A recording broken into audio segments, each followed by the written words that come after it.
Red crewmate sits alone at dinner table, staring at glowing screen instead of family photo nearby.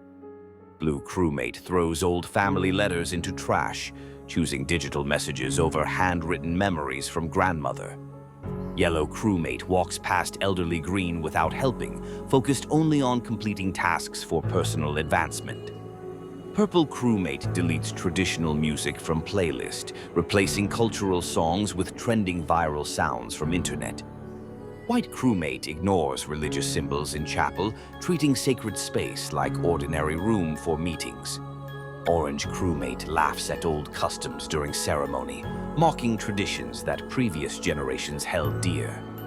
Pink crewmate chooses convenience food over family recipes, abandoning cooking skills passed down through generations. Cyan crewmate replaces handmade decorations with mass-produced items, losing connection to ancestral craftsmanship and artistry. Lime crewmate skips community gathering, preferring virtual interactions over real neighborhood relationships and local bonds. Brown crewmate sells inherited heirlooms for quick money, trading family history for temporary material gains. Black crewmate refuses to learn native language, claiming modern communication makes traditional speech completely unnecessary. Red crewmate demolishes old community center, building modern complex without preserving historical architecture or cultural significance. Blue crewmate ignores elderly wisdom, believing technology provides all answers without needing generational knowledge transfer. Yellow crewmate abandons seasonal celebrations, treating traditional holidays as outdated obstacles to productivity and efficiency. Purple crewmate replaces storytelling with screen time, losing oral traditions that connected families across generations. White crewmate destroys community garden, choosing individual convenience over collective responsibility and shared environmental stewardship. Orange crewmate mocks traditional clothing, embracing fast fashion while abandoning cultural identity and meaningful dress. Pink crewmate ignores local history, believing past events hold no relevance for modern life decisions. Cyan crewmate breaks family traditions, claiming independence while severing connections that provided stability and belonging. All crewmates stand isolated in empty space, surrounded by discarded symbols of heritage, culture, and community. Red crewmate enters the school cafeteria, carrying his lunch tray with trembling hands, looking around nervously for somewhere safe to sit. Blue and green crewmates whisper together at their table, pointing at Red and laughing cruelly while other students pretend not to notice the harassment. Red sits alone in the corner, his food untouched, as tears fall into his lunch tray while the bullies continue their relentless mockery. Yellow crewmate approaches Red's table, but quickly walks away when Blue gives him a threatening stare, abandoning Red to face the torment alone. The cafeteria grows darker as Red's isolation deepens, shadows creeping across the walls while other students become faceless, silent observers of cruelty. Blue crewmate knocks Red's books from his hands in the hallway, papers scattering everywhere as students step over them without helping. Red crawls on the floor collecting his homework, his visor cracking slightly as Blue's friends join in, kicking his scattered belongings around. In the bathroom, Red hides in a stall while Blue and Green bang on the door, their voices echoing menacingly through the empty space. Red's reflection in the mirror shows his once bright red color fading to a dull gray, his spirit slowly being drained by constant harassment. The school bell rings but sounds distorted and ominous as Red walks through hallways that seem to stretch endlessly before him. Other crewmates turn their backs when Red approaches, their faces becoming blank and emotionless as they choose silence over standing up for him. Red's backpack is thrown into the trash by Purple crewmate, while teachers look the other way, pretending not to see the obvious bullying.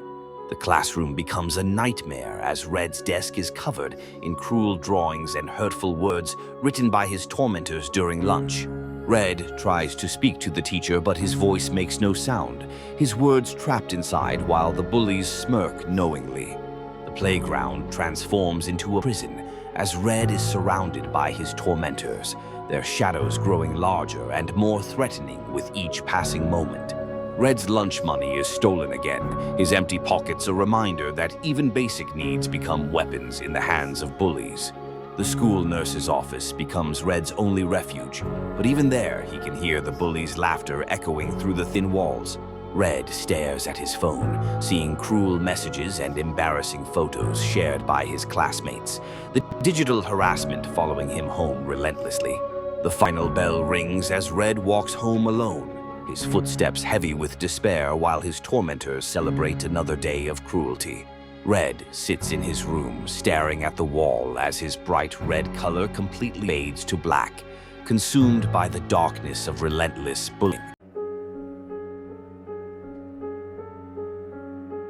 Red crewmate stares at his family photo with trembling hands while completing routine maintenance tasks aboard the lonely spaceship.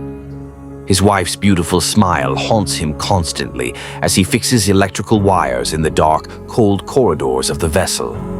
Blue notices Red talking to himself about his daughter's 7th birthday party that he missed while being in space last year. The empty cafeteria feels unbearably lonely as Red remembers warm family dinners around the kitchen table back on Earth. Green finds Red crying silently in storage while holding a colorful child's drawing that he keeps hidden in his pocket. Red's hands shake uncontrollably as he recalls his young son's first steps that he never witnessed due to this mission. The medical bay scanner shows Red's dangerously elevated stress levels from painful family memories constantly surfacing in his troubled mind. Yellow discovers Red has been secretly writing heartfelt letters to his family that he knows he'll never be able to send. Red sees his beloved wife's face in every reflection on the ship's cold metallic surfaces throughout the endless corridors. The oxygen garden with its green plants reminds Red of his backyard, where his children used to play happily together. Purple watches in horror as Red destroys his family photos in a desperate attempt to forget the overwhelming emotional pain. Red's golden wedding ring feels heavier with each passing day in the cold, endless void of space far from home. The communication room becomes Red's personal torture chamber as he realizes he can't contact his family back on Earth. Orange finds Red's personal diary filled with overwhelming guilt about leaving his sick, elderly mother behind on Earth alone. Red starts seeing his dead father's ghostly figure walking through the ship's empty hallways during the long, sleepless nights. The security cameras capture Red having detailed conversations with imaginary family members during the dark, lonely night shifts. White discovers Red has been secretly hoarding food supplies, believing his hungry children back on Earth desperately need it. Red's precious family memories begin mixing dangerously with reality as his sanity slowly deteriorates completely in the isolation. The crew finally realizes Red has been deliberately sabotaging critical missions in his desperate attempts to return home to family. Red floats peacefully in the vast emptiness of space, finally reunited with his loving family in his final moments.